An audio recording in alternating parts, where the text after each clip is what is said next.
নমস্কাৰ ছাত্ৰ-ছাত্ৰীসকল, তোমালোক সকলোকে ইউটিউব চেনেল edu247 আছামলৈ স্বাগতম জনাইছোঁ। আশা কৰোঁ তোমালোক সকলো ভালেই আছা। আজি তোমালোকৰ 4th শ্ৰেণীৰ ইংৰাজী পাঠ্যপুথিৰ বিগিনাৰ ইংলিছ 4ৰ প্ৰথম পাঠ লুক এট দি মুনৰ থকা story the wolf and the lamb তলৰ 8 নম্বৰ কুৱেশ্যনটো আমি আজি আলোচনা কৰিম। তোমালোকে এই প্ৰশ্নখিনি কৰিব যোৱাৰ আগতে তোমালোকে the wolf and the lamp কাহিনীটো অৰ্থাৎ ষ্টৰীটো ভালকৈ পঢ়ি ল'বা। আৰু এই কাহিনীৰ ভিডিঅ'টো তোমালোকক বনাই দিয়া হৈছে। তোমালোকে এই চেনেলটোৰ প্লে'লিষ্টত গৈ কাহিনীটো ভালদৰে চাই ল'বা। আহা তেন্তে আজি এই প্ৰশ্নকেইটা সমাধান কৰোঁ। Question number 8, fill in the blanks with the words in the box। অৰ্থাৎ এই তলৰ বাকচটোত থকা শব্দকেইটাৰে ইয়াৰ তলত থকা প্ৰশ্নখিনি সমাধান কৰা। বাকচটোত দিয়া আছে এট, ইন, টু, আপ। এতিয়া আমি প্ৰশ্নখিনি পঢ়িম। এ, দ্য উলফ লিভড ড্ৰেছ এ থিক ফৰেষ্ট। আমি কাহিনীটোত পাইছিলোঁ, ইয়াৰ উত্তৰটো হ'ব এনে ধৰণৰ, the Wolf lived in a, ইয়াত ইন হ'ব, এই খালী ঠাইটোত ইন হ'ব, ইন এ থিক ফৰেষ্ট। অৰ্থাৎ কুকুৰনেচীয়া বাঘটোৱে এখন ডাঠ হাবিত বাস কৰিছিল। এতিয়া বি নাম্বাৰটো, the wolf came dash the stream to drink water. The wolf came to হ'ব, এই খালী ঠাইখিনিত হ'ব to, the wolf came to the stream to drink water. অৰ্থাৎ কুকুৰনেচীয়া বাঘটোৱে জুৰিটিলৈ পানী খাবৰ কাৰণে আহিছিল। এতিয়া C, the wolf shouted dash the lamb. আমি কাহিনীটোত পঢ়িবলৈ পাইছিলোঁ, দ্য উলফ শ্বাউটেড, মাজৰ ঠাইত হ'ব at, the wolf shouted at the lamb. অৰ্থাৎ কুকুৰনেচীয়া বাঘটোৱে সৰু ভেড়া পোৱালিটোক দেখি চিঞৰিছিল। D number, the lamb looked dash and saw' the wolf. খালী ঠাইখিনিত হ'ব আপ। অৰ্থাৎ আমি বাক্যটো সম্পূৰ্ণ এনেধৰণে কৰিব পাৰোঁ, the lamb looked up and saw' the Wolf. অৰ্থাৎ ভেড়া পোৱালিটোৱে ওপৰলৈ চাইছিল আৰু চাই কুকুৰনেচীয়া বাঘটোক দেখা পাইছিল। তেন্তে আহা আমি ইয়াৰ পৰৱৰ্তী অংশলৈ যাওঁ।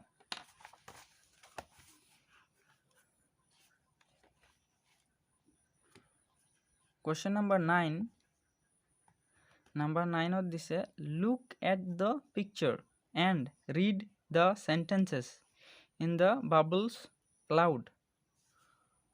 ইয়াত থকা কেইটামান শব্দৰ অৰ্থ জানি লওঁ। লুক মানে চোৱা, পিকচাৰ মানে ছবি, ৰিড মানে পঢ়া, চেণ্টেঞ্চেছ বাক্যবোৰ, বাবলছ মানে হৈছে পানীৰ বুৰবুৰণি। পানীত যেতিয়া শুকান মাটি চপৰা এটা দলিয়াই দিয়া হয় তেতিয়া তাৰ পৰা কিছুমান বুট ওলায়, কিছুমান সৰু সৰু বেলুনৰ দৰে ওলায়। এইবিলাকক সাধাৰণতে বুৰবুৰণি বুলি কোৱা হয়, ইংৰাজীত বাবলছ বুলি কয়। এলাউড মানে জোৰে জোৰে, উচ্চ স্বৰে। অৰ্থাৎ আমি প্ৰশ্নটো এনেধৰণে ল'ব পাৰোঁ, লুক এট দি পিকচাৰ, ছবিখনলৈ চোৱা, এণ্ড ৰিড দ্য চেণ্টেঞ্চেছ, আৰু বাক্যবোৰ পঢ়া, ইন দ্য বাবলছ এলাউড। ইয়াক এইটো বুজাইছে যে তলত দিয়া ছবিখনলৈ চোৱা আৰু ছবিখনত থকা বুৰবুৰণিসমূহত লিখা কথাখিনি অৰ্থাৎ লিখা বাক্যখিনি পঢ়া। এতিয়া আমি তলৰ ছবিখিনি ভালকৈ চাই লওঁ। ছবিখনত আমি কি দেখা পাইছোঁ? প্ৰথমে এইখিনিত দেখা পাইছোঁ এটা কুকুৰনেচীয়া বাঘ অৰ্থাৎ উলফ, মাজতে এইখিনিত এটা ষ্ট্ৰীম অৰ্থাৎ জুৰি বা জান, আৰু তলত এইখিনিত এটা ভেড়া পোৱালি অৰ্থাৎ লেম্ব এটা দেখা পাইছোঁ। আমি এতিয়া ছবিখন চাই এই বুৰবুৰণিত থকা কথাখিনি পঢ়িম। এই কুকুৰনেচীয়া বাঘ অৰ্থাৎ উলফটোৰ কথাখিনি চাওঁ প্ৰথমে। I am going to frighten the lamb. অৰ্থাৎ কুকুৰনেচীয়া বাঘটোৱে ভাবিছে মনে মনে ভাবিছে যে মই এই ভেড়া পোৱালিটোক ভয় খুৱাম। এতিয়া ভেড়া পোৱালিটোৰ মনৰ কথাখিনি ইয়াত বুৰবৰণিত অৰ্থাৎ বাবুলটোত লিখা আছে, আমি পঢ়িম।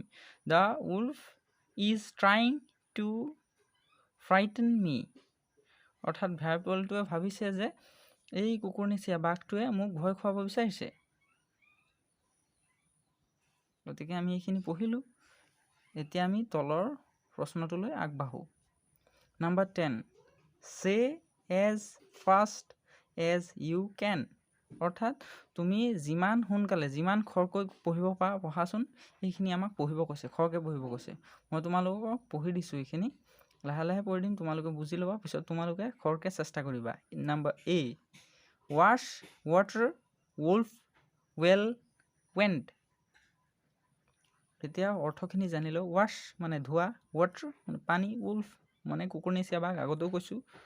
ৱেল কুঁৱাক বুজায়, ৱেণ্ট মানে গৈছিল। ইয়াৰ প্ৰেজেণ্ট ৰূপটো হৈছে গো, গোৰ পাষ্ট ৰূপ went. Number B, the wicked wolf went to the well and washed his face with water. অৰ্থাৎ উইকেড মানে আমি আগতেও কৈছিলোঁ, ইয়াত উইকেডৰ অৰ্থ হৈছে দুষ্ট। উলফ কুকুৰনেচীয়া বাঘ, ৱেল মানে কুঁৱা, ৱাছড মানে ধুইছিল, ফেচ মানে মুখখন, ৱাটাৰ মানে পানী। বাক্যটো সম্পূৰ্ণ অৰ্থ বিচাৰিলে হ'ব এনেধৰণৰ: দুষ্ট কুকুৰনেচীয়া বাঘটোৱে কুঁৱাৰ ওচৰলৈ গৈছিল আৰু কুঁৱাৰ পানীৰে মুখখন ধুইছিল। Number C, a little lamp লে লেজিলি অন হাৰ মাদাৰ্ছ লেপ। এ লিটল লেম্ব মানে এটি সৰু ভেড়া পোৱালীয়ে, লে শুই থকা, লেজিলি অলসভাৱে, আৰামভাৱে, অন হাৰ মাদাৰ্ছ লেপ তাইৰ মাকৰ কোলাত, লেপ মানে জীৱ জন্তুৱে ভৰিকেইটাৰ মাজত যিটো ফাঁক হয় সেইটোক লেপ বুলি কোৱা হয়। Number D, the little lamp looked at his lovely legs. ইয়াত লেগছ মানে হৈছে ভৰি। এই বাক্যটো অসমীয়াত ভাঙনি কৰিলে হ'ব: সৰু ভেড়া পোৱালিটোৱে তাৰ মৰম লগা ভৰিকেইটালৈ চাই আছিল। এতিয়া বোলে আমি পিছৰ অংশটোলৈ আগবাঢ়ো।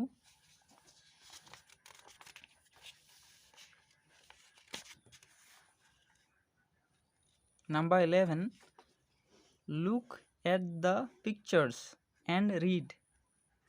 লুক এট মানে চোৱা, পিকচাৰ ছবিবোৰ, এণ্ড ৰিড আৰু পঢ়া।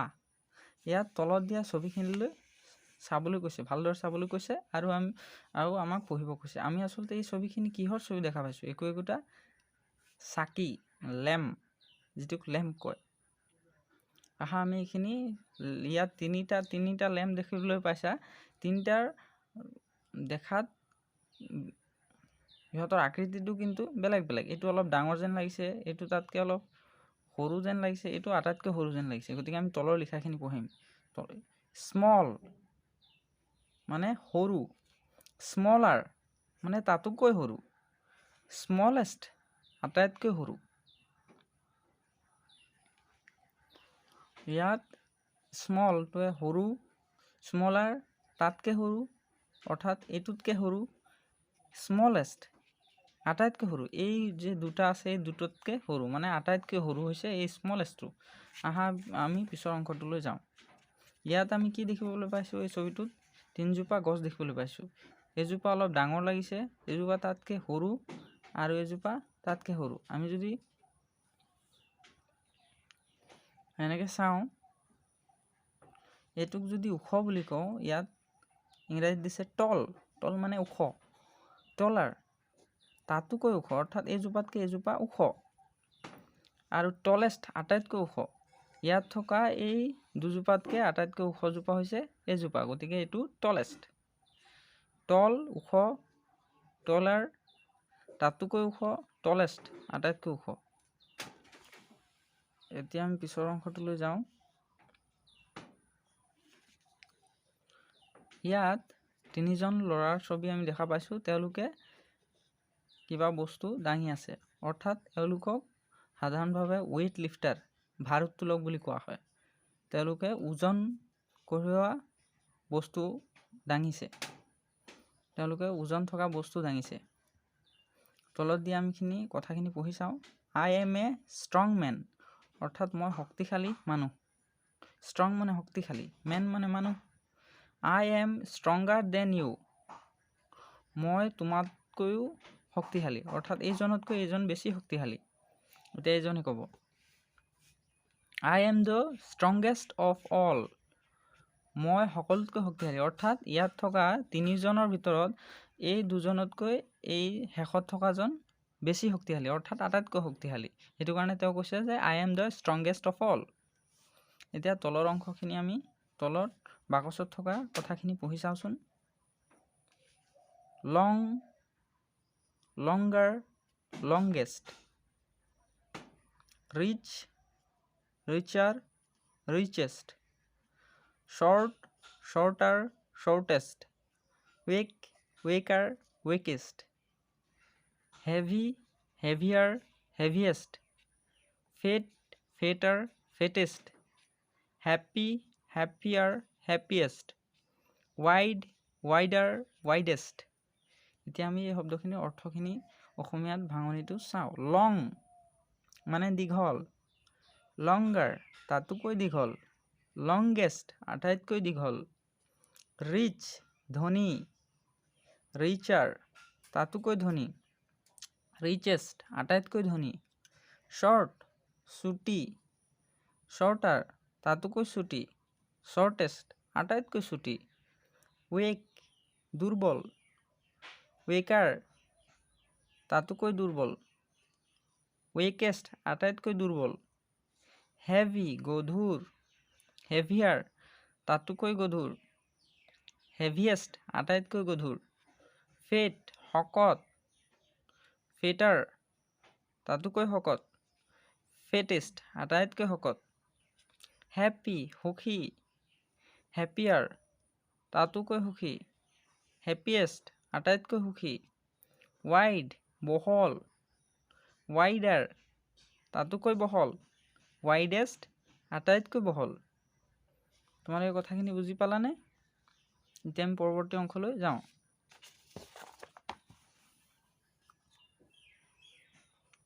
12 নম্বৰ দিছে 12 fill in the boxes with appropriate words। ইয়াত তোমালোকক কৈছে যে তলত দিয়া বাকচটোৰ খালী ঠাইখিনি উপযুক্ত শব্দৰে পূৰ কৰা। ইয়াত থকা শব্দ, এই বাক্যটোত থকা শব্দকেইটাৰ অৰ্থ আমি জানি লওঁচোন। ফিল মানে পূৰ্ণ কৰা, বক্সেছ বাকচবোৰ, এপ্ৰপ্ৰিয়েট উপযুক্ত, ৱৰ্ডছ শব্দ।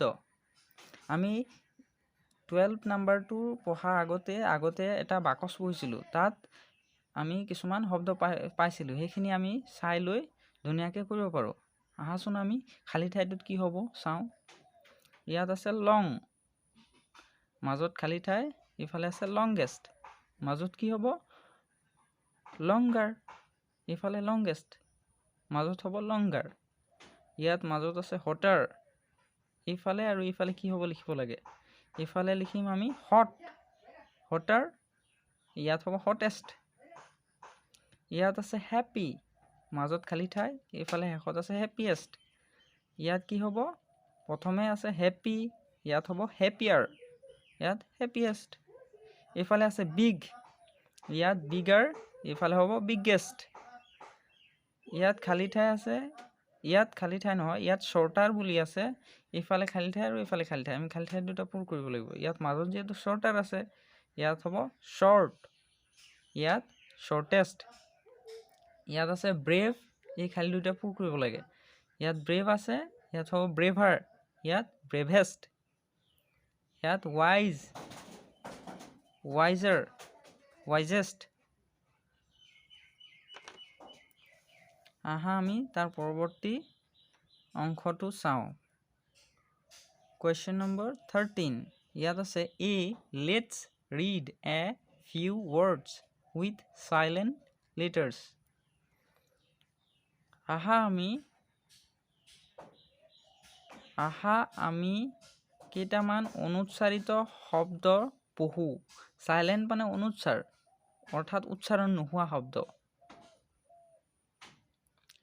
ইয়াত এজনী ছোৱালী মানে এজনী গাৰ্ল আৰু ইয়াত এটা ল'ৰা বয় দুজনৰ মাজত কথোপকথন হৈছে আহা আমি কথোপকথনখিনি চাওঁচোন বহি চাওঁচোন ছোৱালীজনীয়ে প্ৰথমে কৈছে number 1 do you know some letters R silent in some words এয়া অৰ্থাৎ অসমীয়াত ভাঙিলে হ'ব ছোৱালীজনীয়ে কৈছে যে কিছুমান শব্দত কিছুমান বৰ্ণ বা আখৰ অনুচ্চাৰিত হৈ থাকে অৰ্থাৎ উচ্চাৰণ নহয় তুমি এইখিনি জানানে ল'ৰাটোক কৈছে এতিয়া ল'ৰাটোৱে ক'ব দ্যাটছ এমেজিং সেইটো বৰ বিস্ময়কৰ সেইটো বৰ আচৰিতচোন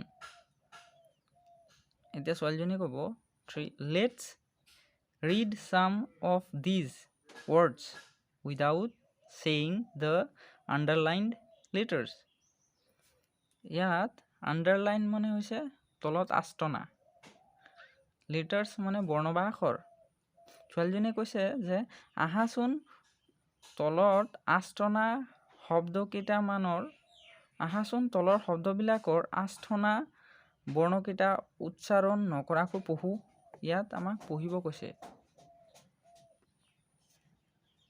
আমি এই বিটো পঢ়োতে আমি বিৰ তলত যেহেতু আন্ডাৰলাইন কৰা আছে অৰ্থাৎ আস্তনা আছে পঢ়োতে আমি এই বি শব্দটো উচ্চাৰণ কৰিব নোৱাৰিম আমি কেনেকৈ পঢ়িম ল্যাম্প আমি ল্যাম্প নকওঁ ল্যাম্প